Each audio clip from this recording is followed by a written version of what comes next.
Dieu n'a pas maudit Adam, il a maudit le sol. Dieu ne maudit pas son image. Il a puni Adam. Et la punition a pour objectif de ramener le puni à la normale. Maintenant, il faut que le puni comprenne qu'est-ce que celui qui le punit poursuit. Lorsque vous prenez Dieu, j'aime bien le comparer à une abeille. L'abeille n'a pas vocation de piquer. L'abeille fabrique le miel. L'abeille pique quand on la dérange. Dieu n'a pas vocation de punir les gens. Il a vocation de bénir. Il ne punit que quand vous dérangez ses lois. C'est pour ça que lorsque vous le prenez sur une échelle de 1000, il n'y a que 4 générations de punition et 1000 de bénédiction. 1000 moins 4, ça fait combien? 996 d'écart entre punition, pas malédiction, punition et bénédiction. Il n'y a pas photo, hein? 996 contre 4. Donc la volonté de Dieu, ce n'est pas de vous punir, c'est de vous bénir. Et puis qu'est-ce que ça coûte à Dieu de nous bénir? Qu'est-ce que Dieu fait avec la bénédiction? Il ne va jamais cesser d'être Dieu s'il ne l'a pas, parce que la bénédiction a commencé avec lui. Il était avant la bénédiction. C'est pour ça que quand vous priez, n'ayez pas pitié de Dieu. Dieu n'a pas besoin de votre pitié. C'est lui qui a pitié de vous. Ne priez pas comme si vous demandez à Dieu quelque chose, ça va vider son quota. Non, Jésus s'est même étonné quand il commence à partir, dit aux disciples, mais je ne vous comprends pas. Jusqu'à présent, vous n'avez encore... Ça veut dire, dans 3 ans, je sens que je suis encore plein. Vous ne consommez rien. N'ayez pas pitié de Dieu. Consomme jusqu'au bout. Dieu est comme une femme qui allaite. La femme qui allaite ne boit pas son propre lait maternel. Elle détient ça pour un enfant. Et si l'enfant ne consomme pas ce lait, la poitrine va gonfler et ça va faire mal. Je n'aimerais pas que Dieu ait mal à cause de toi parce que tu ne consommes pas les choses qu'il a prévues pour toi. Ne pars pas de cette terre sans avoir vidé le quota.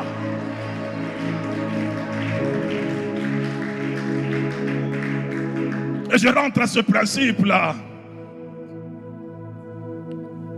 À cause de toi, le sol sera maudit. Ça veut dire, comprends que c'est grâce à toi qu'il sera béni.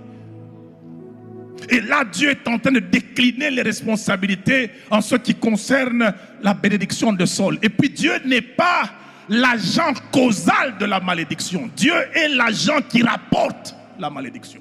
L'agent causal, c'est l'homme.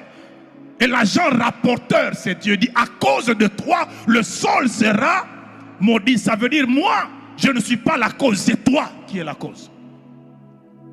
Donc si l'homme est cause de malédiction du sol, il faut qu'il s'arrange pour qu'il soit la cause de la levée de cette malédiction. Amen. Acte de même degré. N'est-ce pas que Dieu est sauveur? Mais Dieu n'a pas su nous sauver en restant Dieu.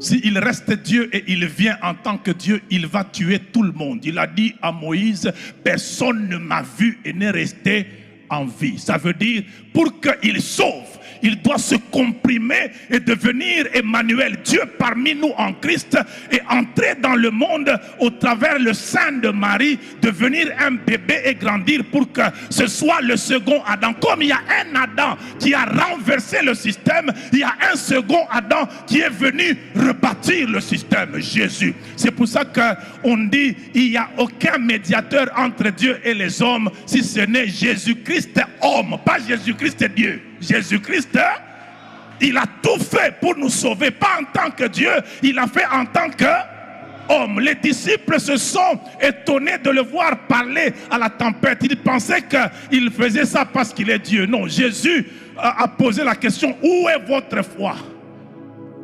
Ça veut dire, je ne le fais pas parce que je suis Dieu, je le fais parce que j'ai la foi. Vous pouvez aussi le faire. Il y avait 2 questions dans la barque ce jour-là. Qui est-il? Mais il y a aussi, où est votre foi? Donc il a voulu leur dire, si vous voulez être comme moi, exercez juste la foi. Apprenez à parler. Et ce qui a fait la force de Noé, c'est qu'il a hérité ça de sa famille. C'est son père, Lémec,